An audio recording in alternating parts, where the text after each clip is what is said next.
Igbo bụ Igbo ekene nọ.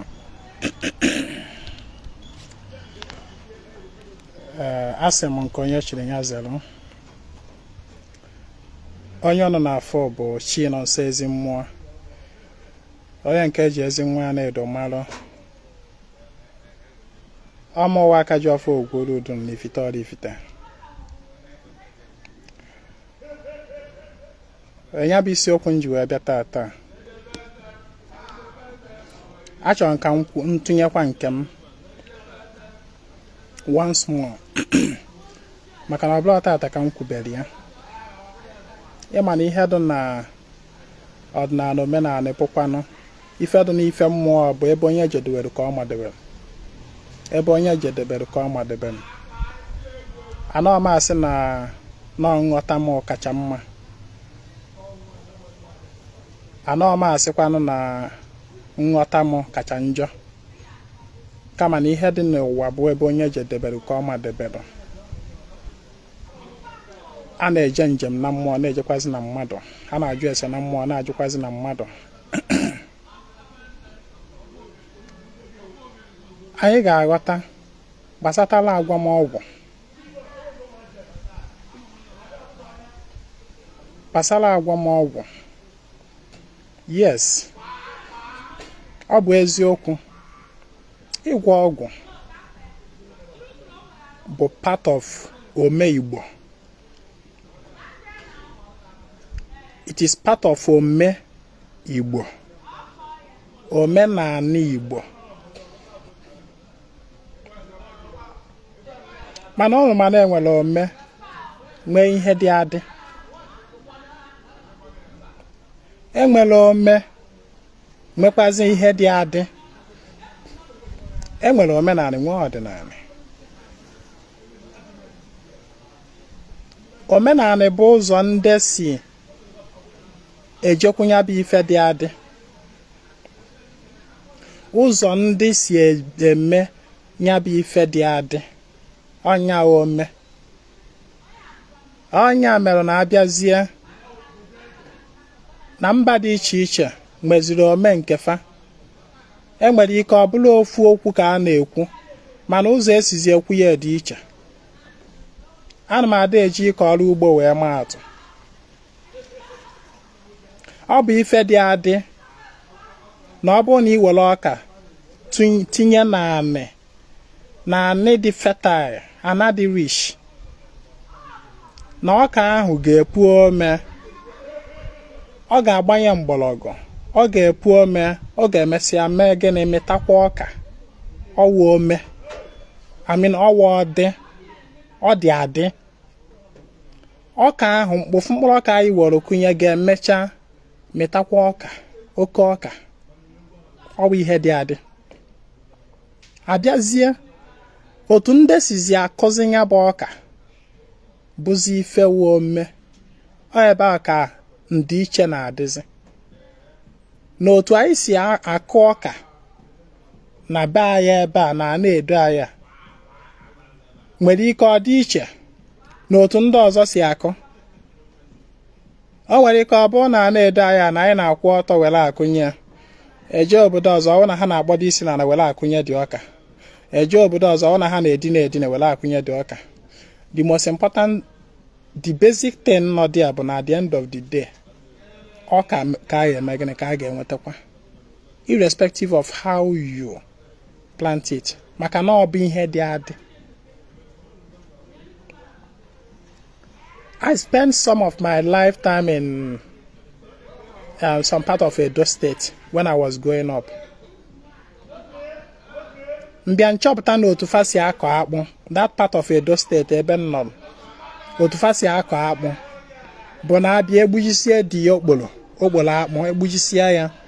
Abịa abụọ na obere etinye dị okporo akpụ edinewe ya ana. Abịa emechitu ya ebe a obere ahapịa. Edinebe ya ana na ahapịa. Nke a bụrụ otu fa si akọ. Nke a bụ omefa.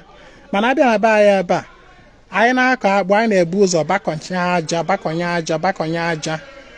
Anyị bịa agbụisi abịa okporo abịa abụghị dị ana dị aja abọkọrọ abụghị ya obere otu anyị sonye dị okporo some part ga-aba n'ime ana some part adụ n'elu ọwụ ome anyị otu anyị si akọ at the end of the day akpụ ka a ga-abụpụtakwa ndị Bini ndị side Bini ahụ na-abụpụta akpụ anyị nwa na-abụkwa nke a na-abụpụtakwa disema akpụ otu isi wee kọ ya ama mme ka anyanwụ akpụ isi onye ka o jezie bụrụ ji ọnyanwụ ihe ahụ dị adị ka m bịa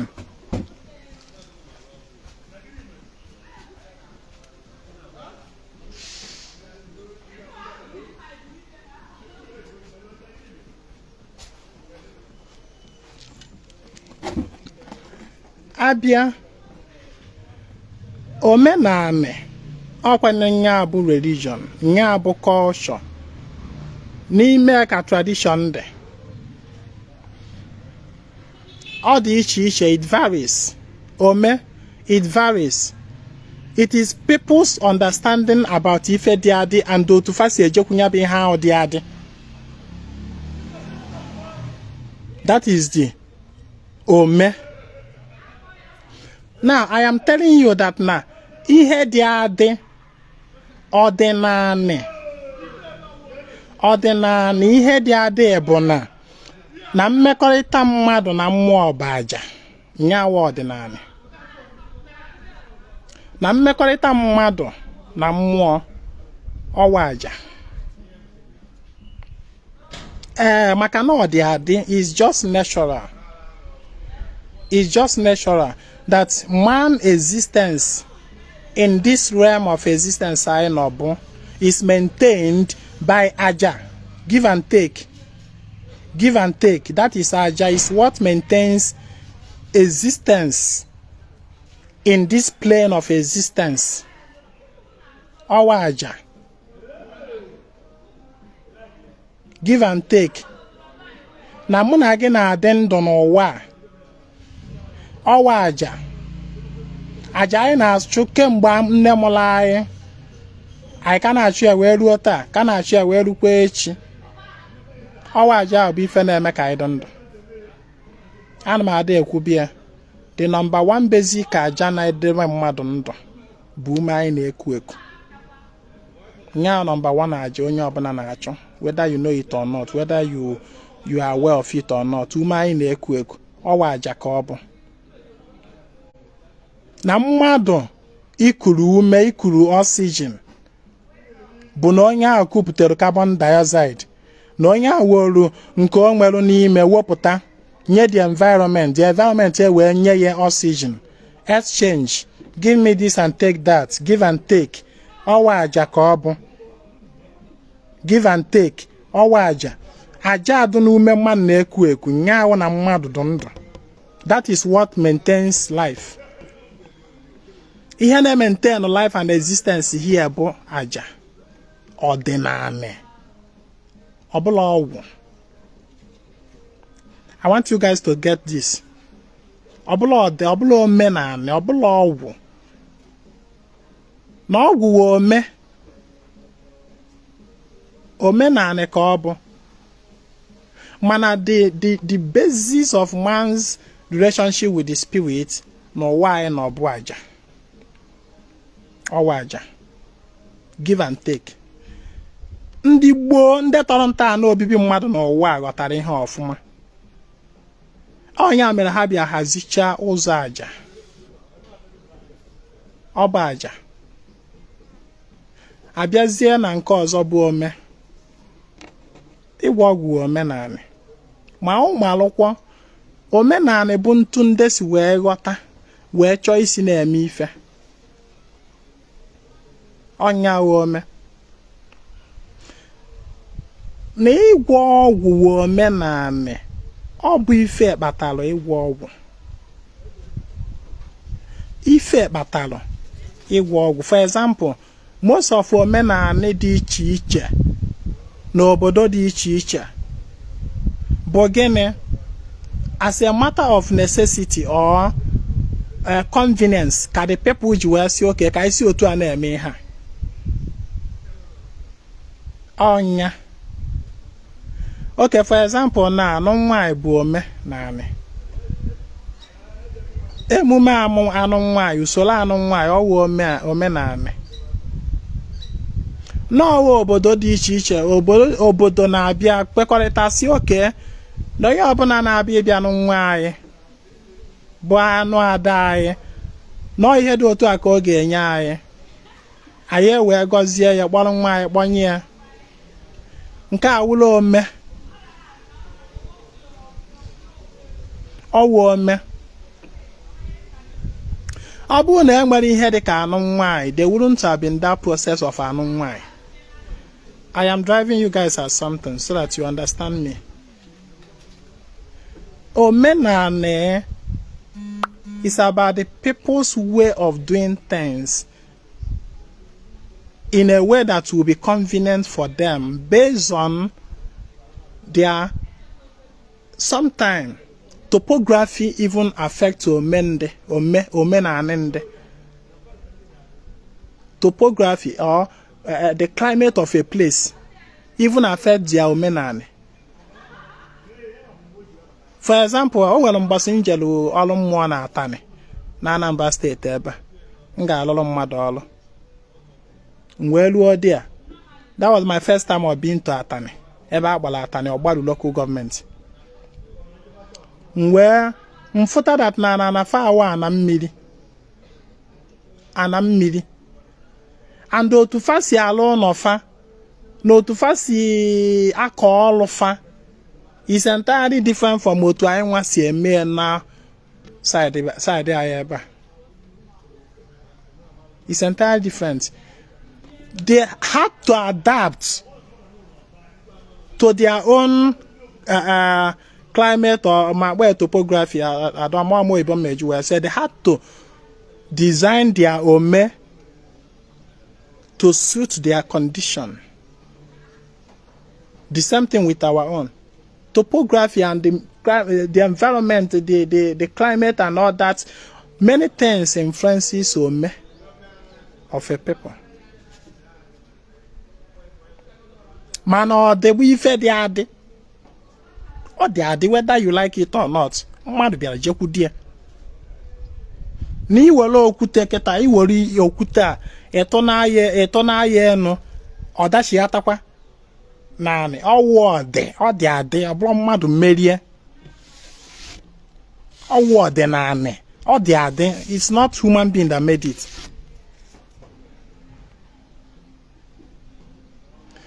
Mana abịa na nka ya omenanị ahụ na agwọmọgwụ omenanị, and omenanị ahụ wa agwọmọgwụ bụ ihe ife kpatara ya.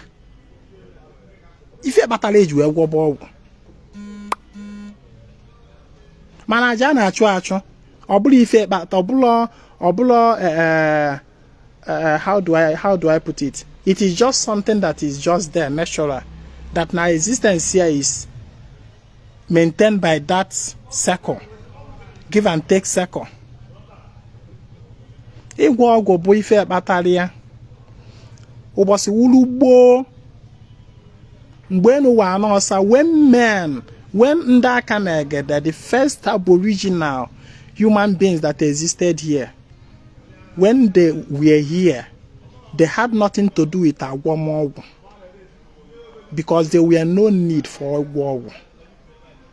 If you found on there that time, aja ka ha ji eje. The relationship between human and spirit bụ aja. Ọ bụla ịgwọ ọgwụ. Na ịgwọ ọgwụ later on, or later development. After billions of years of man existence here. E wee mecha things where bido na-changes na-agbanwe. Then men started finding ways to adapt to the condition of the time. Onye abataziri agwọrọmọgwụ. Mana originally ịgwọ ọgwụ abụla ọdịnanị. Ome, you can classify ịgwọ as ome, not ọdị. Ya ịgwọ ọgwụ omenanị, mana ọbụla ọdịnanị. No, ife abatala eji wee gwọba ọgwụ. O nwere mụ na ya na-eme argument ọsị m that na mụ na-asị na ịgwọ ọgwụ abụla ọdịnanị. That oge gboo ỌGWØ anọgasịrị agha,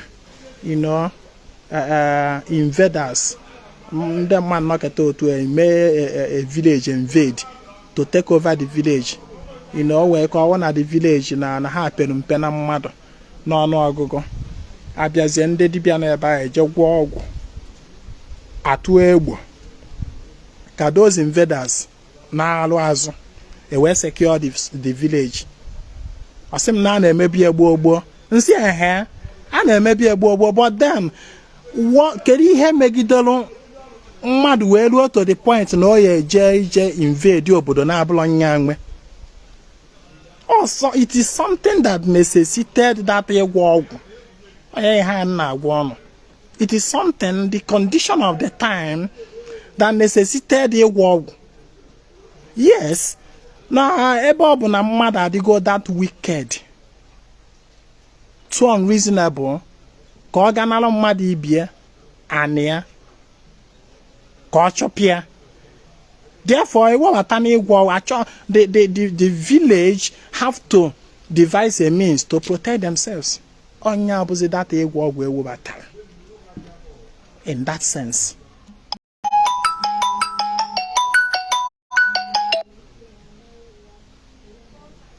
No ife na-akpata ịgwọ ọgwụ.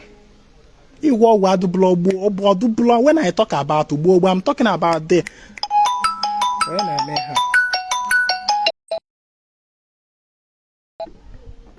so now we hear about ịgwọ ọgwụ. Ịgwọ ọgwụ became a necessity as a result of the condition of the time and the changes in the human attitude, in human consciousness of spirituality, which is ỌDỊNANỊ itself. When man started losing spiritual consciousness, that was when ỌGWỤ was introduced. When man began to lose spiritual consciousness, that was when ỌGWụ was introduced.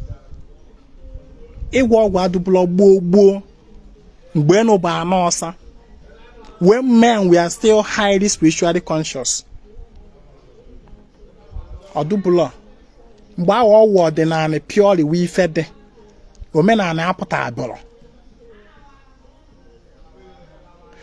Men began to lose their spiritual consciousness because mgbe mmadụ bido lose their spiritual consciousness bụ spiritual consciousness mgbe onye a ga-ebido chebe otu esi wee je conquer a village n'ọrụ onwe na enwere ihe o merie. It is because you have lost the spiritual faculties.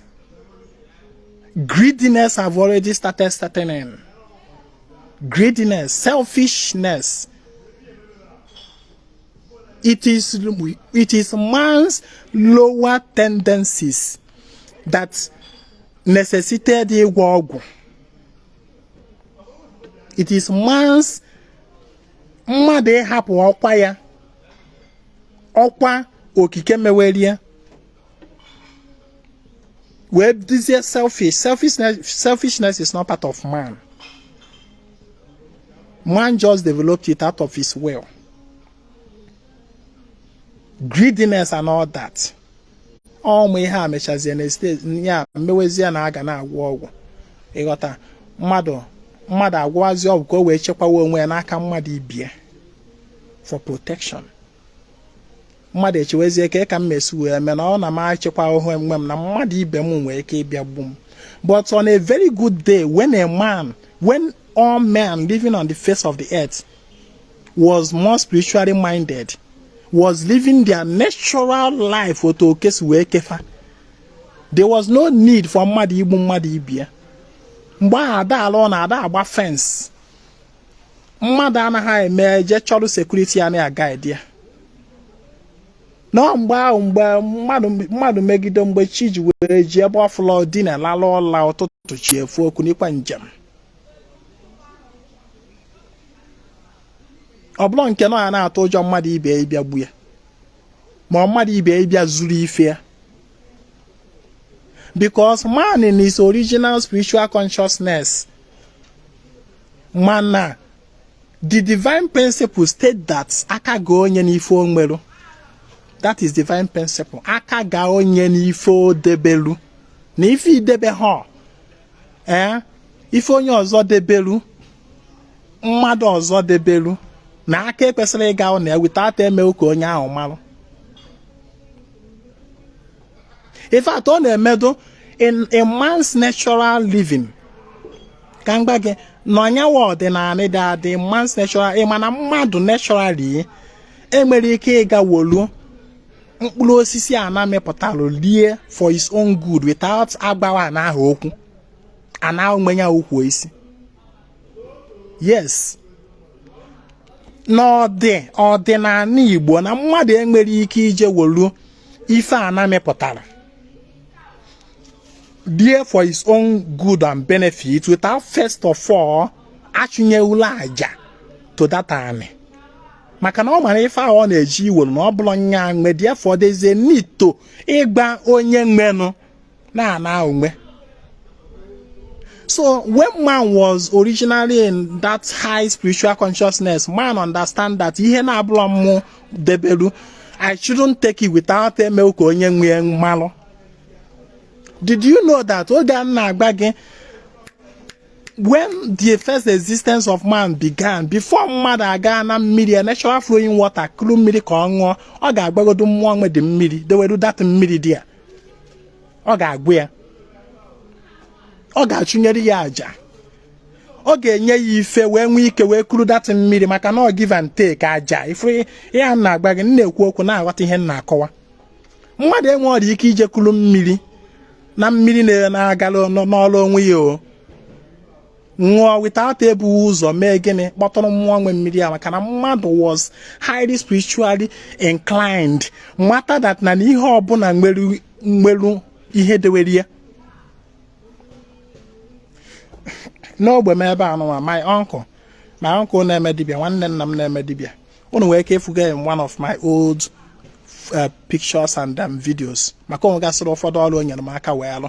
Ọ gasị ihe ndị anyanwụ na-eze enu m ọnya na nna m dọọrụ m ya haziri m ya. If you guys can remember that time m mere anyanwụ na-eze enu about 4 years ago, ọnyanwụ na nna m mere m ya, and then okwu anabe m nya na nna m dọọrụ m ya, and then some other work o nyere m aka wee hazisi. Ọ dibịa ochie dibịa ka ọ ịghọta. So ụmụ ya na-agbapụ mmiri na be na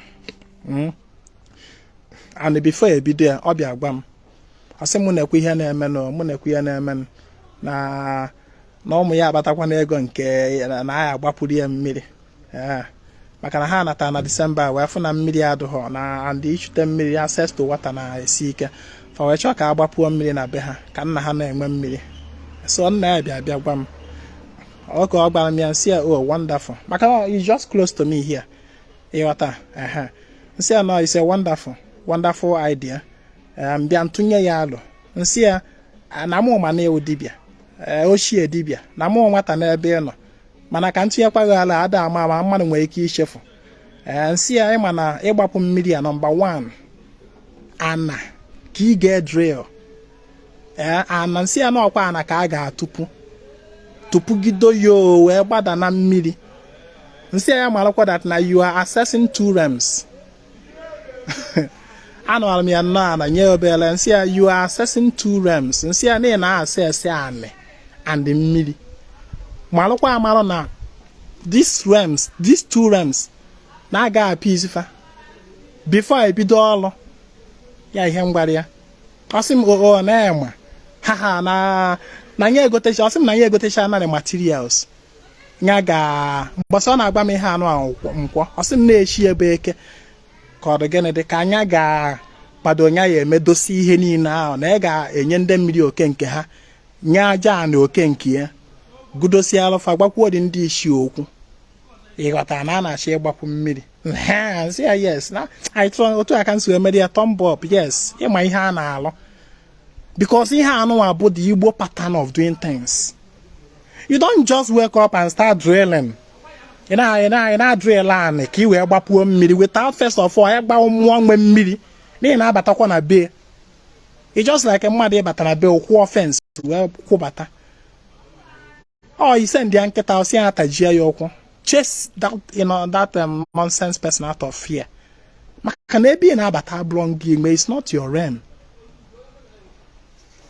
ị na-achọ drill anị nọmba 1 ị kwesịgodoro ịgba anị.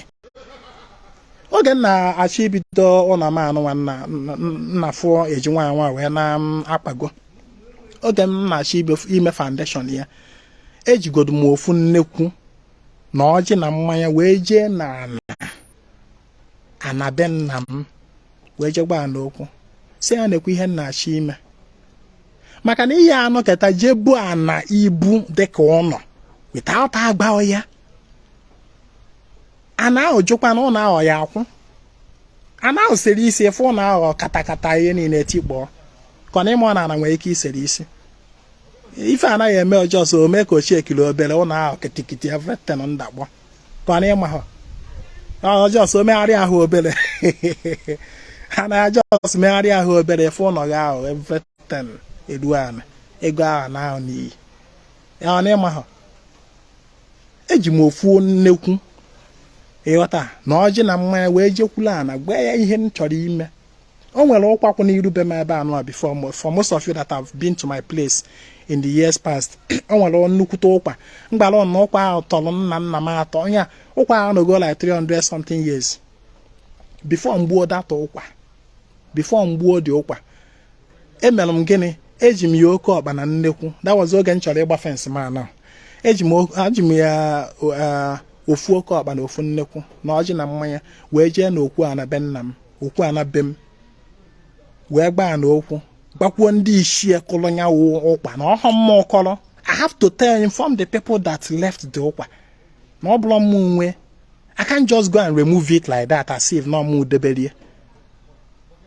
So eji ngodoro ndị ishie gba ha biko do na ụkwa anụwa ọ nọ hapụrụ ya, mana biko nenu na nchọrọ ịlụ ife and na ebe ọ na-adịrọ mma do with your permission let me remove it.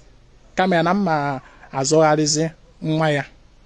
I did it with ọjị na mmanya na ọkụkọ dị anụ. Ihe anụwa abụọ ọdịnala Igbo ka m na-akọwara na ihe a. Ịchụ aja. That you don't just go and take what it does not belong to you without telling onye nwe ya na ọmụọ nwe. Ngwa wee na-achọ ịgbapụ mmiri na ị ga-agba ọkwa mmiri ka ị chọrọ ịgba, ị chọrọ ịtụpụ ala ka ị wee nweta mmiri.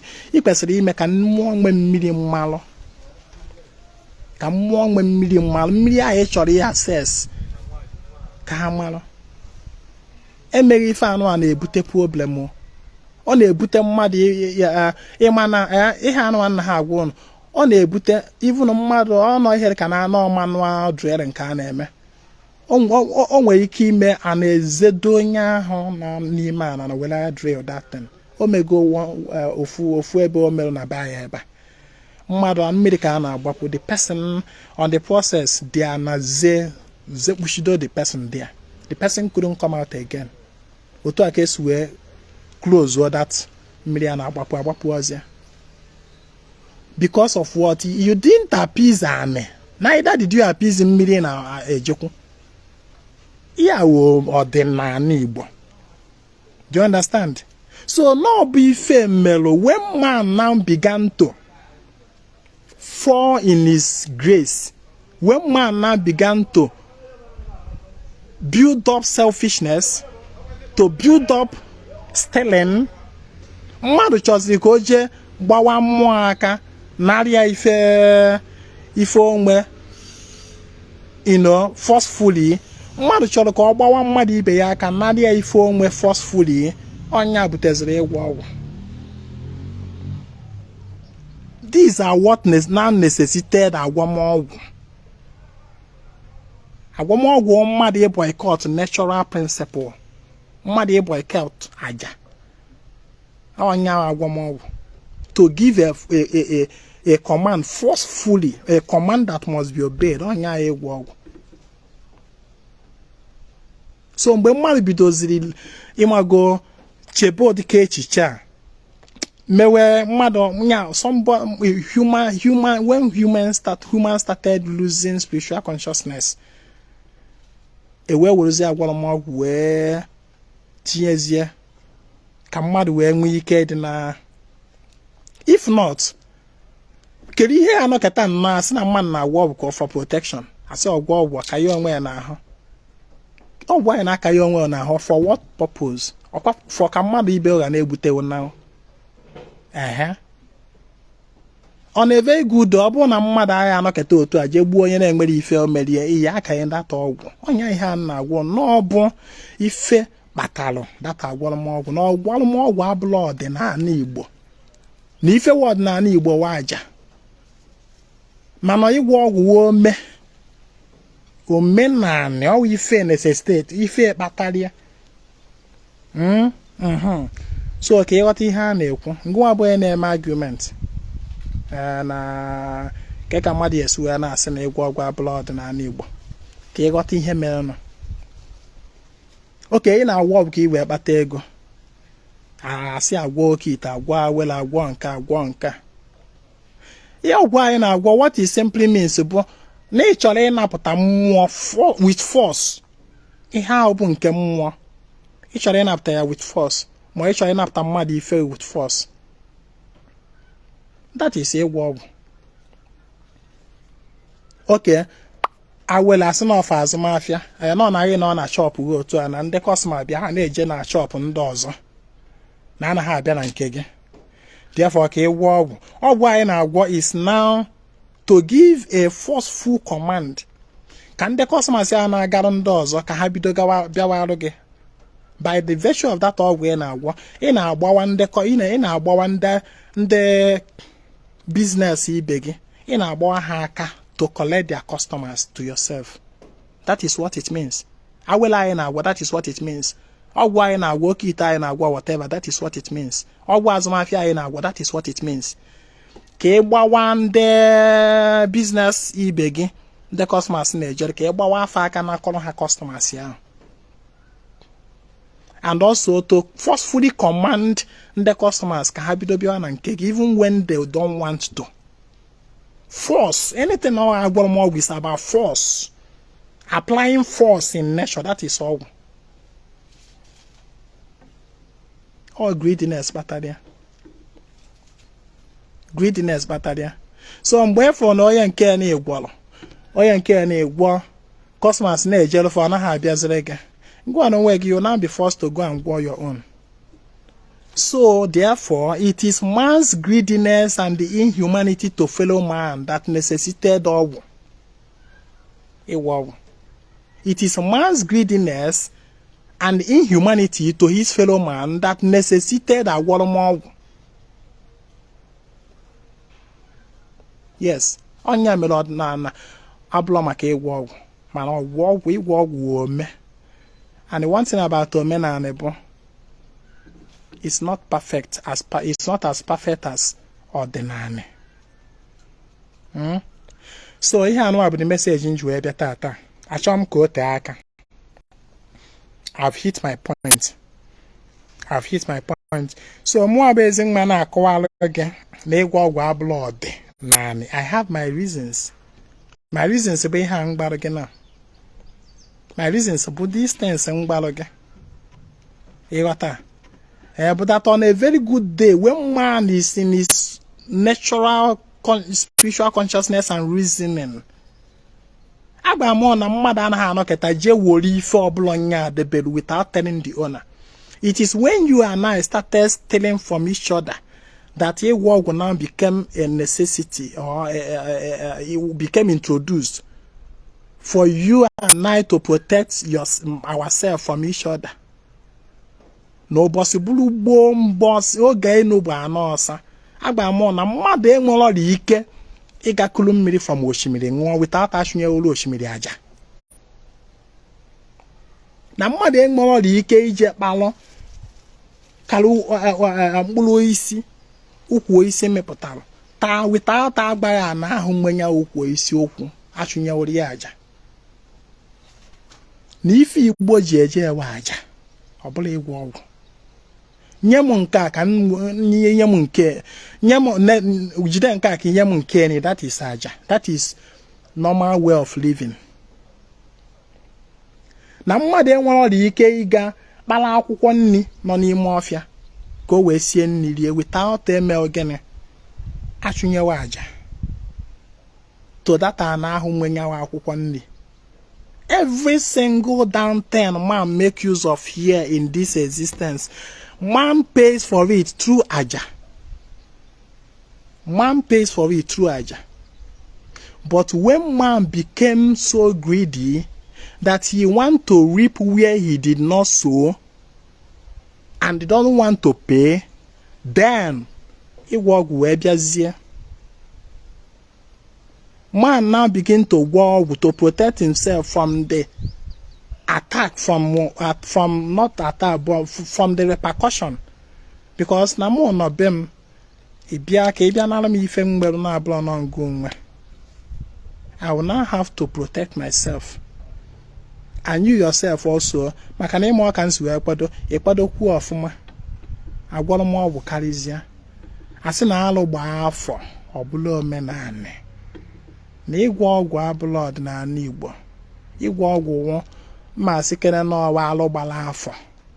I were weruzie ya so ife normal way of life.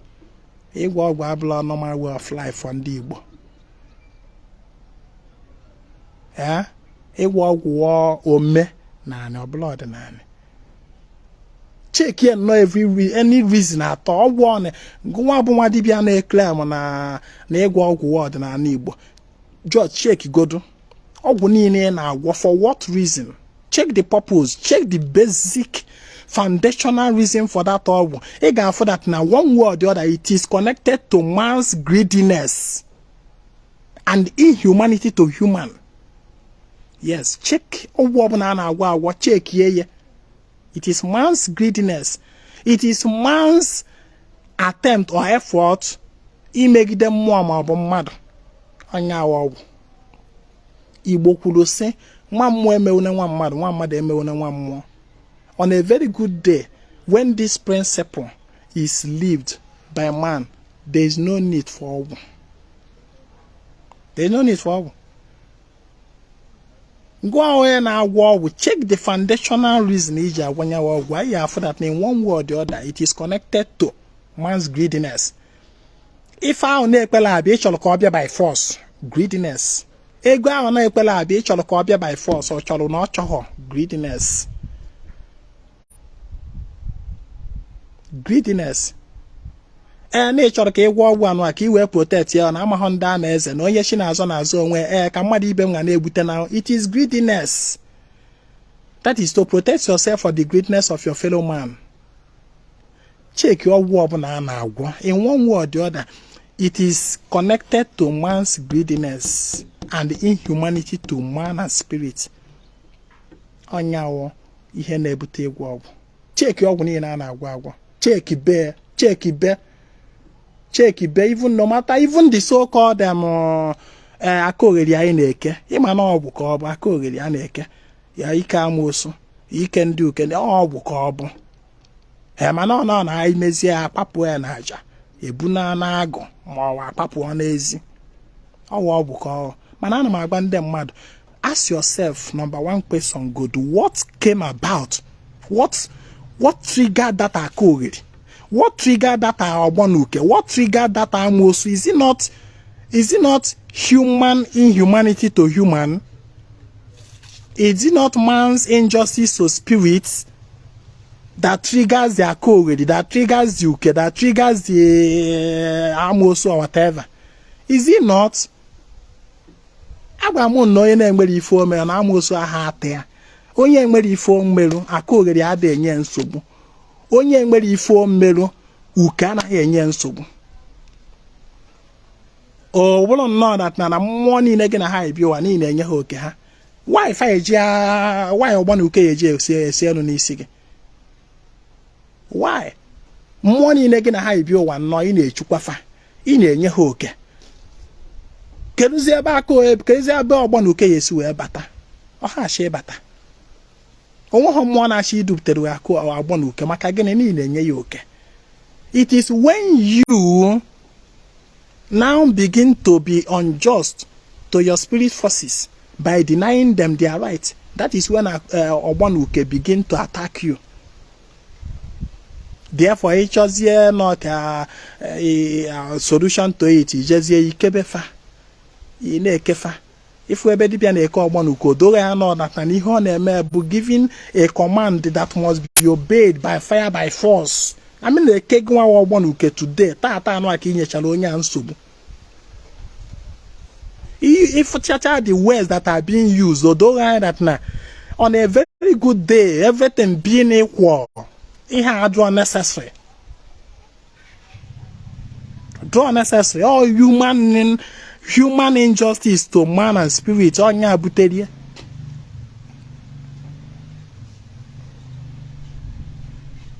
You what I know? Oto akọ the man most ma whatever. Check your winning na agwa na. Check ngwa bu dibia na agwa ogwu. Check ibo ogwu ni na agwa. Tell me the reason for the ogwu. And I will tell you how it is connected to human injustice to human and spirit. I will tell you how that ogwu is connected to it. Yeah? So where body? Where body? Na ụzọ mmadụ na mmụọ si emekọrịta abaja ọbụla ọgwụ ọbụla ọgwụ inwe ike ịdị na-eme agụ eziokwu na ọgwụ abịazie ụfọdụ ndị a na-asị nri anyị na-esi anyị na-eri ọbụla ọgwụ ọgwụ nri a na-esi a na-eri ọgwụ mana ịma na isi nni aspire weta nke etikọ ya ọnụ etie n'ọkụ esie ịma na anything that goes through fire is no longer natural. I hope you know. Eziokwu na fire itself is natural element. Mana ispano bata nke ewekọtasịa nke etikọ fancha n'ite akpa ya ọkụ. Once e kpara ya ọkụ ahụ ọ ghọọ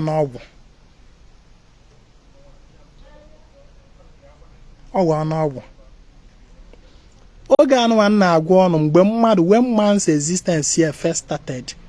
Ndị mmadụ na-eri direct from nature. Eweta isi weweta from nature eme gị na-etinye ya n'ọnụ rie. Yes. Otu isi weweta from nature etinye ya n'ọnụ rie. Mgbe ahụ mmadụ amaghọ n'ife bụ a na-esi nka. And I get a process in Ogan one now when man's existence on earth here first began, or when he had a processed food. No, to our nature's way near the new to a guys who are not a shot in here no dear and all day woman.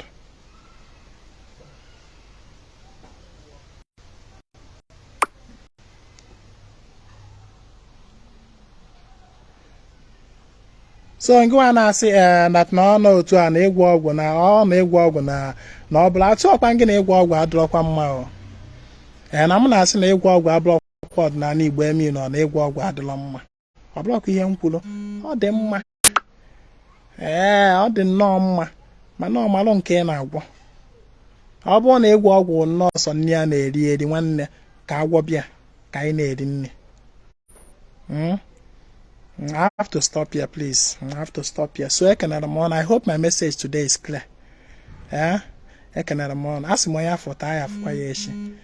name is Ezinwa Anaedo. I come for the